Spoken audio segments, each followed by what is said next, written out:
drinking last night. I hope I have an interesting subject to go through with you guys. The thing I'll start with is everybody always says, well, hey, you're part of GE. We're actually not. About 3.5 years ago, GE Appliances was sold actually to a Chinese company by the name of Haier. So when they did that, they brought in a 3-person management team, myself and 2 other people to run the company, and they pretty much left us alone. We were $6.5 billion when they bought us, and we're going to be $9 billion this year. So we've grown on $2.5 billion in 3 years. So it's been a fun run being on that machine. And we've done a lot of cool things trying to create what you guys talked about earlier, which is creating a unique culture, which I'm going to get into. But the title of my talk is Make, Sell, Learn, Repeat. I spent 20 years at P&G, largely in the beauty business, so hence the link to Wash, Rinse, Repeat. And I'm now in the building of appliance products, so it's Make, Sell, Learn, so hence the title of what I'm going to chat about. So everybody always asks me, what's the org chart of GE? Well, this is kind of what it looks like. Some big behemoth that's slow moving, and you know, coming from the beauty business, it's all about speed, fast, launch things, go. And that was one of the things that I really wanted to change when I came in was it takes 2.5 years to launch a product. No way, we don't have that much time, we're gonna die. So we took a very small 16-person group of what I call misfits. Wait a minute, I forgot I'm on TV, so they may watch this. Some uniquely talented individuals that were made up of engineers, designers, marketers, craftsmen, artisans, and do it in an open community. So we put up a building. It was away from Appliance Park. So this is, you see our company, and you can see FirstBuild up there, hopefully. That little orange dot that sits about 15 miles from where our headquarters are, away from everything else, right at the University of Louisville. We set up the space for them, and it was about connect to the community. Go find where your passion is, but you got to go fast because you got to do 3 things. Number 1 is you got to launch 12 new products a year, every year. Number 2, you ain't getting any money. 0, you get no money. So you got to break even. You got to sell enough to cover your expenses. We put the building there. You got to pay for your lease. You got to pay for your salaries. You got to pay for everything. And you got to graduate at least 1 product to what we call the park, or to the mothership. That was the goal of that team as we set them up, because we really wanted them to impact the DNA of GE Appliances. Show us how we can get what I call zero distance to the consumer. Show us how we can get embedded into a community and understand passionate beliefs that people have and things they want. Get embedded with this maker community that's out there and that's growing is what we really challenged that team to do, and to go fast. And we agreed with them, hey, if you make money, you get the money back. So this was basically free R&D was the goal that we were going after. We were sick of paying all this money for R&D that got stuck into slow processes, and it was too costly. So that was the challenge we gave this team. So you can imagine how nimble, how scrappy, how, whenever they came to the park, they were stealing pens and pencils because they weren't going to pay for them. So I want you to hear from the makers themselves on this team. So here's a video.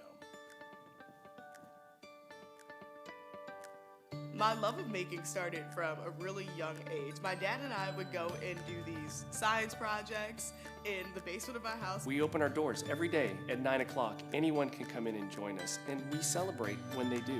And we interact with them, and we understand their perspective. Anyone with a good idea can come in and join us and bring their idea to life. Not just because we have the capabilities in terms of equipment, but because the team I saw the shop in the back, and it was like a fantasy factory, to be honest. It was like a little kid in a candy store. I walked in and I was like, they have everything. We have some pretty amazing ideas that just come in off the street. My second project is building an arcade machine for individuals and children with disabilities. I was like a self-taught maker just from watching YouTube videos and just seeing guys on YouTube and how they do things, why they do it. That kind of inspired me to go and learn the same things. I've been making all the furniture at our house from scratch, so I've done 4 chairs, 2 nightstands, 1,000 cutting boards, and I have a vanity coming up soon, some bookshelves. I made my wedding band here. I think FirstBuild inspires you to really push the boundary of what you can do as a maker, as an engineer, as a designer. Every minute somebody's discovering something new, myself included. You're free to be able to come in, be yourself, and build, but then you're also free to make a difference.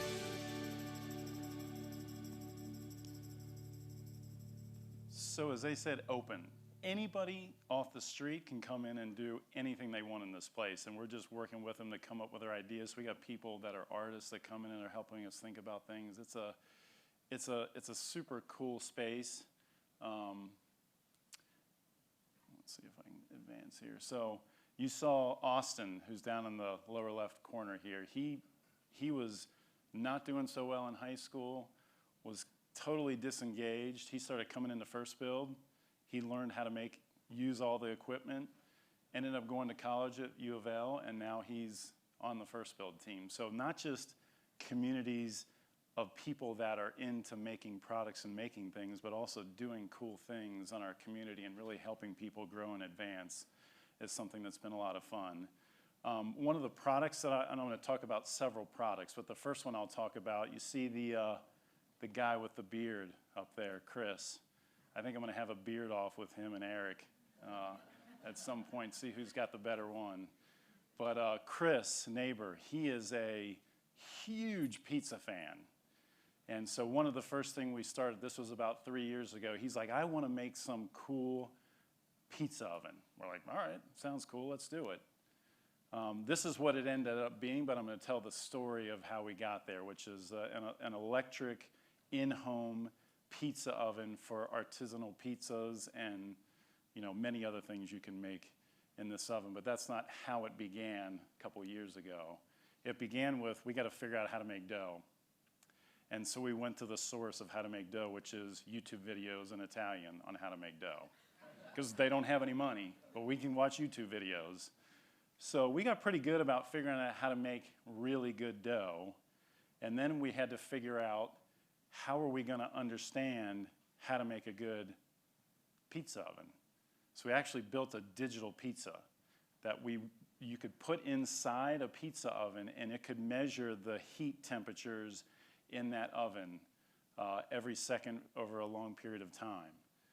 And we took that digital pizza oven on the road, literally on the road, because again, they have no money.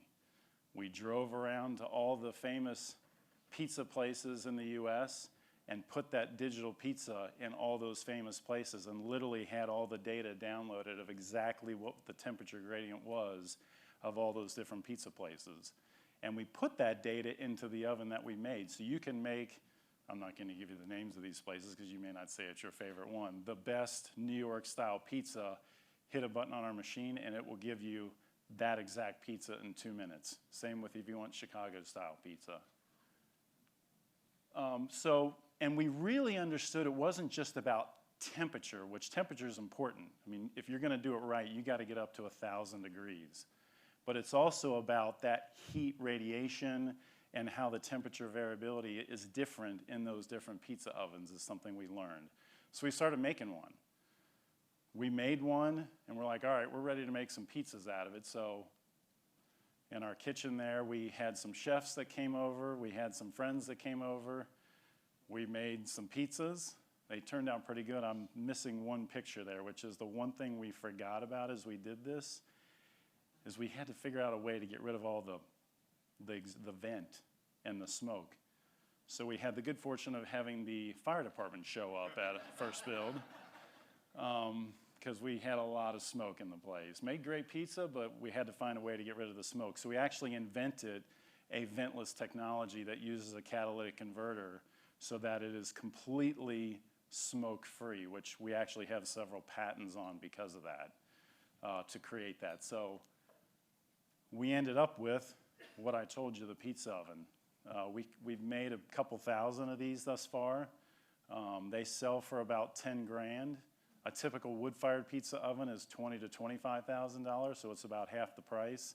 It fits in a wall oven slot, gets up to 1,000 degrees. It requires no special electricity or wiring or anything like that. We're working on one that you can put outside. We're getting UL listing for that. And we sold this through our Monogram brand, which is our most premium brand that we have in our business. So it was our first time we went from kind of making to the Monogram channel, as I would describe it. And we actually make these still in that micro factory. We actually make them with college students. So we have a micro factory back there. We've got a guy that kind of is our supply chain leader for that factory, one of the 16 people, and we bring in temporary college students to actually make those pizza ovens. By hand, one by one. And we've not burned any houses down thus far. And people are really enjoying these things. So it was a fun first early experiment that was, had its pitfalls, but in the end has been quite cool, quite successful for us. Next one I'll talk about is our Opal ice maker. And this was actually, the idea came up from somebody that worked in our big manufacturing park that was just not being listened to. And he was obsessed with this kind of nugget or nugget ice or pellet ice. Have any of you guys seen that? It's really big in the South. And it's great for mint juleps if you're from Kentucky, which is where we're from. And people are obsessed with this chewy ice. And he's like, I think there's a market for this, but I can't get the park to get interested in it. So he came and spent some time with the team down at FirstBuild and started working on this countertop. Because the only way you can get it is either you go to a restaurant and get it, or you buy a massive commercial ice machine, which any individual really can't afford to do that. So we wanted to design something that could be countertop, that you could sell for under $500.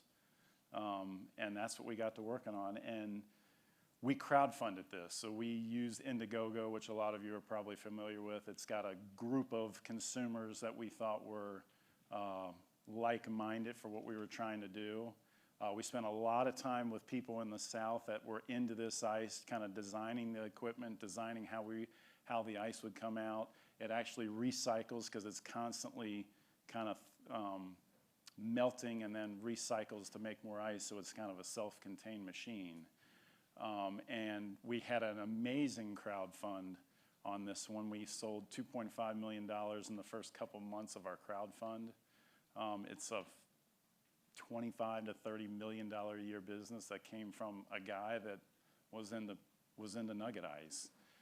The interesting thing we learned, because we didn't actually make all these before we crowdfunded it, because we had to pay for the tooling and everything to get it made. So we learned big time that when you have product delays and people are counting on these things for parties and events, you got to make sure you're over communicating to them kind of where you are, what's going on, and that was new learning for us, right? Like we assumed we were going to hit the timeline and we were a little late. People were like, wait a minute, I was counting on that ice machine to be here. So we were constantly keeping them up to date on what was going on this ice machine. So this has been a lot of fun. It's actually graduated to kind of the big G appliance business. We're now getting back into small appliances because of this project.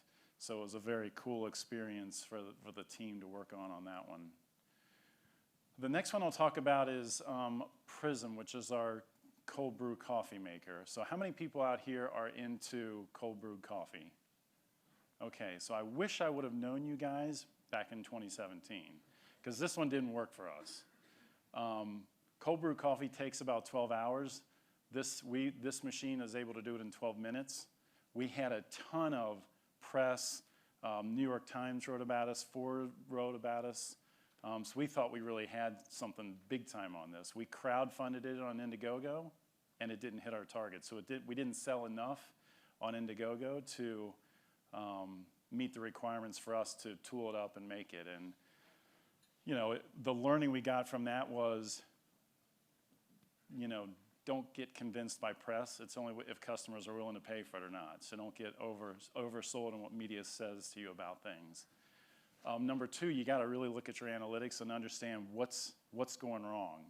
Is it the design of the product? Is it the value proposition? Is it the price? So you really got to dig into kind of what's in the way of what's not making this work. Now, the good news for us, as I said, is we actually don't, we know we can make something before we sell it because we've at least made multiple versions of that and tested it with our passionate community that we work with, but we don't make the whole batch. So we were fortunate in the fact that since this didn't sell enough to go forward, we didn't have an inventory, a warehouse full of products. So we learned to take that manageable risk and not overextend ourselves. Because again, when you're a business that's trying to make it on your own, you don't have the cash to do that either. So the next thing the team wanted to work on, they wanted to get a liquor license for the facility. I'm like, hell no, you can't get a liquor license. I don't want to know what you guys are going to do with that. So what they did instead was this video. We are at the Speed Art Museum after-hours event showcasing the Forge Clear Ice system. Seeing that full block of ice transform into a crystal clear sphere is a mesmerizing experience. It just makes you want to keep looking into your glass. The Forge Clear Ice with the sphere is the coolest experience I have ever seen. It's beautiful. It's the prettiest piece of ice I've ever seen in my entire life. And it makes everybody that's walking around stop and stare at your dream. People love the appearance, they love the experience. The customized brands add a personal touch as you stamp your initial into the ice. I love the ice, it's great. You can stamp your initials in it. I want one for my house. It's like crystal clear. This is right up my alley, man. This is perfect. The event tonight brings together artists, makers, students, professionals, and the Forge offers a unique shared experience that everyone remembers. So yeah, we had some success with our nugget ice, and being in the heart of bourbon country, we thought, well, maybe there's a market for making perfectly clear ice, which, you know, on initial blush, you're like, okay, that's kind of cool, but how hard is that? Making clear ice is next to impossible. We have 14 different patents on the product that makes kind of the blocks, or as I call them, gems. And normally if you want to do that, if you go to a restaurant, they're charging you a couple bucks on top of the drink to get that. If you want to buy them yourself, they're usually $2 to $3 for the ice, those clear, super clear bricks, because the way they make them is they put perfectly distilled water in a water chest, they freeze it, and then they got to take a bandsaw out to basically chop those things out. So that's the work that goes into making those if you want them that way. Well, we wanted to overcome that, so the team got to working on that. There's actually a machine you can't see here that actually makes what I call the diamonds, and it makes them at about 4 every 3 hours. And you can store them and use them at your leisure. And then you put them into the press that you see here, and it presses that gem into a perfectly round, perfectly clear ice ball that you see up there and that you saw in the video in about 20 seconds. And then it comes with a unique press. So you can imprint any kind of design, initial, engraving, whatever you want to call it. And it's perfect for bourbon, because if you want your bourbon a little cold, but you don't want a lot of water in it, a round sphere is the best design to make sure that it doesn't melt. So this has been the product we are trying to get out early next year. We chose, in this case, not to crowdfund, but we actually went direct through our own site, which was a new experience for us, trying to go not just count on somebody to basically give us the leads, but we had to go leverage our site and go find them ourselves and find that bourbon enthusiast out there. So that was totally new go-to-market learning for us. We had the good fortune on this one to blow away our goal by 300% in the first 30 days. Like, there are a bunch of bourbon freaks out there. And everybody thought, hey, it was going to be in kind of Louisville, No, the vast majority of them were actually West Coast. And the harder people to go get were the East Coasters. And I'm convinced it's like the West Coast people, no offense to anybody in here, it's like, oh, that's cool. It's kind of dream world. I believe whatever I see. Versus the East Coast people that I got to see that thing to believe it. And when I actually took it to an event in New York City live, I had people that were just giving me their credit card to want to buy this thing because they're like, oh my God, this is the coolest thing that I've ever seen. It's like a party dream when you show up with this thing. They just can't believe when you see that ball perfectly clear. It's like people's eyes just kind of glimmer. So we got a lot of learning on how to go find that target and and what were the different ways and experiences to go to market, which was different. It wasn't just about making product and counting on somebody else, but it was we had to make a product, figure out a way to build it, but we also had to go find that community in this case, which was quite interesting. So this is coming out right before the Derby. So it'll be ready in April. You can still actually go buy it, and if you are a bourbon enthusiast and really want to go get it, I've got cards that will give you still the pre-order price for this. So come see me afterwards, and I'll give you one of those cards. The code is very simple. It's my name, Rick. So it's not magic. So to conclude, as I said, make, sell, learn, repeat. And I think some of the key themes that I want you to take away with as we have built this team is they have connected with this community of makers in a way that I never thought they could do. The passion that they have, that you have to have if you're going to do that, it's not just finding leads, it's not just creating products, it's finding that community of passionate enthusiasts and co-creating with them and trying everything that you come up with them has been one of the biggest learnings that we've had. Number two is you got to continually evolve and find those different ways, not just to make product and to learn, but how do you go to market with things? And we've learned many different ways to go to market across the various different products that we made from, as I said, crowdfunding via a known source to doing it ourselves. And we're learning other different ways to do that as well. And third, it's about how do you manage risk.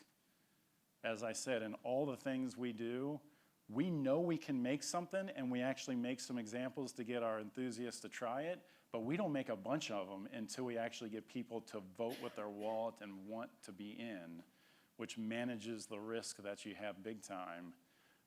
And you know, the key thing you got to make sure of there is you've got what is a minimum viable product required to succeed. So, you know, I told you at the beginning, our team, they got to launch 12 products a year, they got to break even, and they got to graduate at least one to the park.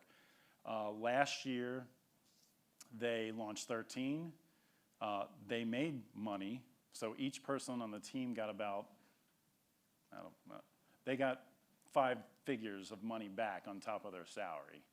So we did more than just free R&D. We actually made money for the R&D that we were doing, which was actually very cool. And we got a bunch of other stuff that's in the hopper. So I was talking to somebody last night, and they asked me, what about a smoker?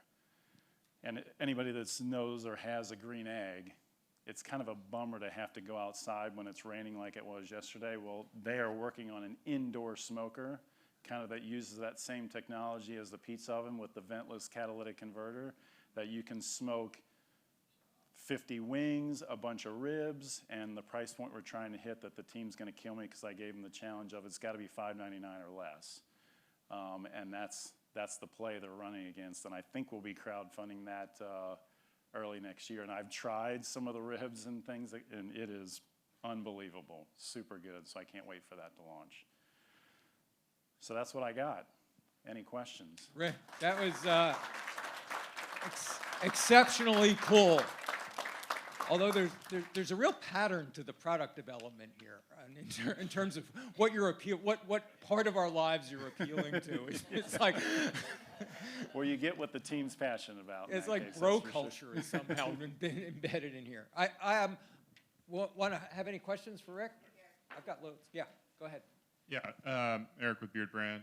Really cool that you're involving the community. How does like the IP work for like people who are coming in that don't work with the company and are developing products? Yeah, they end up having to, if they work with us a decent amount, we tend to get them to sign either a waiver or some kind of agreement for the time they're spending there. So they're kind of signing away their ability to, if they're working with us in a deep way, yeah. You mentioned that marketing is one of the key challenges here. I'm curious, so where does the marketing team sit, and how do you communicate to them the marketing challenge and stepping up to the marketing challenge of these unique kinds of products with these unique sources? Yeah, I mean, the team all sits down at the video that you saw at the beginning. They are all sitting in that space. There's no desks, there's no office. It's kind of you're living in the space with everybody else, and kind of, I would say everybody there is a utility player. So we don't even really have titles on that team. Like at the beginning this was somebody that was kind of known as a marketer, but as you get into these projects and programs, like somebody that was an engineer all of a sudden starts marketing the product, and somebody that was a marketer like, hey, let me get in and start making this product. So titles, and it kind of is very nondescript. So they're all together. Does that mean then that the marketing discipline is in mind throughout the ideation and yes. development process? So if somebody is always asking the question, okay, how do we sell this? And who are we really selling it to? And I think that I would say that's something that has evolved over time. We've been in existence, that team has been in existence for 3 years, and we've had probably 3 or 4 people over the couple years kind of turn in and out. Some have come back to the mothership, as I call it, and others kind of want to get into this ship. So that has kept that evolving, and as what I didn't get into is it started off much more as an engineer and design kind of world, and we've started to evolve to be much more commercially focused, as I said, as we've started to learn about how do we go to market ourselves versus relying on somebody else to basically bring the people to us. So that's forced us to get much more commercially astute.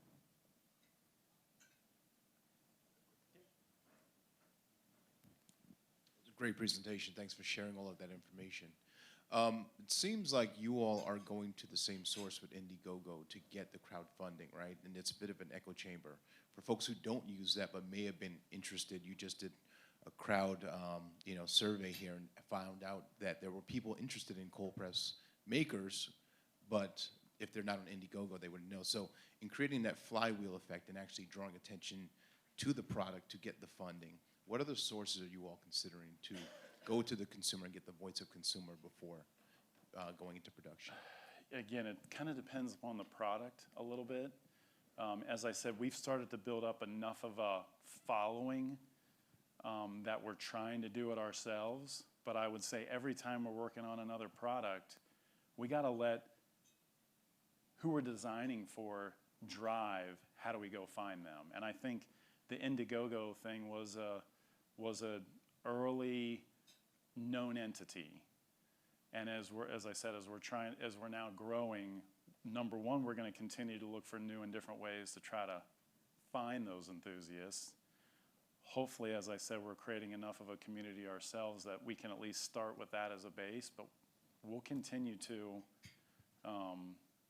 just try stuff and evolve. And I love some of the things that I heard this week as ideas for how to go find some of them. Are you thinking of opening up a second lab in a different spot? And not to be critical, but I actually am serious. There's a certain pattern to the products you're developing, and as a northeastern tree-hugging, teetotaling vegan, it sort of stood out to me that there's a certain pattern here, and I'm curious about if you actually had a lab in a different part of the country, or or you deliberately populated it with a different set of people, that you'd actually find a whole new range of products in different areas. Yeah, it's a great question, and we've opened one in Shanghai because our parent is so intrigued by this that they want to learn about it. So that was late last year we opened one. We're looking at opening one in India.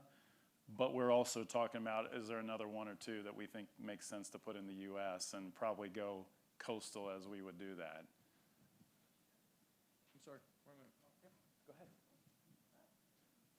Good morning. Morning. Kelsey from Bloomscape. Really great presentation. I'm curious to hear how kind of a faster moving, more agile, kind of innovative lab is having an impact on the bigger company, and if there's been any kind of move for digital transformation or like leaner thinking or anything like that that you guys have seen at GE as a whole. Yeah, great question. As I said, that was the goal of it also, was to impact that DNA, and we still have a ways to go, in my opinion. But we are launching things way faster than we ever have as we take that, and there's many, like the cooking team at GE Appliance that makes a range. Like, they came down to FirstBuild and they helped them design this sensor on an induction cooktop that they would have spent a year plus doing it, and the FirstBuild team did it in like 2 months. So we've got more of those people now wanting to come down and say, hey, I'm tinkering with this idea, can you help me and get me outside of kind of the day-to-day process that I'm driven. So I've seen our total business speed up in terms of the pace of our innovation, but I've also seen many of the product teams that we have at the park, as we call it, coming down to FirstBuild to say, hey, I just want to try something out, can you help me, and kind of picking the brain of the misfits, as I call them.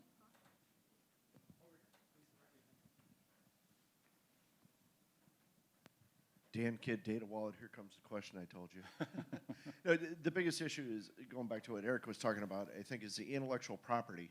And how do you handle that with somebody who comes with great ideas? Like, as an example, the pizza maker guy. Is he now rich and famous, or is he just cast to the side as you went big?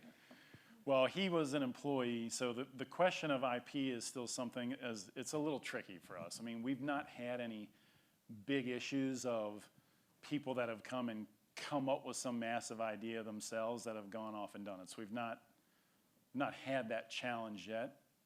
Who's to say that it won't happen at some point? But Chris, who I showed you, he was a GE Appliance employee that became one of the special talented individuals on the team. So he's a maker. That's what he loves to do. He loves to make stuff. So he's passionate about doing that. He has no desire, honestly, to go back to the park and do other things. He's where he wants to be, doing what he wants to do. And as I said, if anything above break even, they split. So if they have an amazing year, it's all theirs to split up amongst themselves. So he still did pretty darn good last year with some of the great stuff that they did. But the IP question is not one that we've been faced with yet, but I'm sure we will at some point in the future. Exit question, why do we need a pizza oven that goes to 1,000 degrees? Is it I mean, as a tree-hugging vegan, I'm thinking it could be a great kiln. Well, to get the pizza that many people love, and Chicago-style people, New York-style pizza, they're getting it up to 800-900 degrees. Really? So they're getting it that hot, or nearly that hot. The power of that temperature, one of the benefits is just the speed by which you can do it. So we can go from dough to pizza in 2 minutes. Yeah, that's a serious hard crust there. Yeah, right. It's the crust it makes, as we call it, the spotted leopard on the bottom, is amazing. Rick, that was fantastic. Thanks so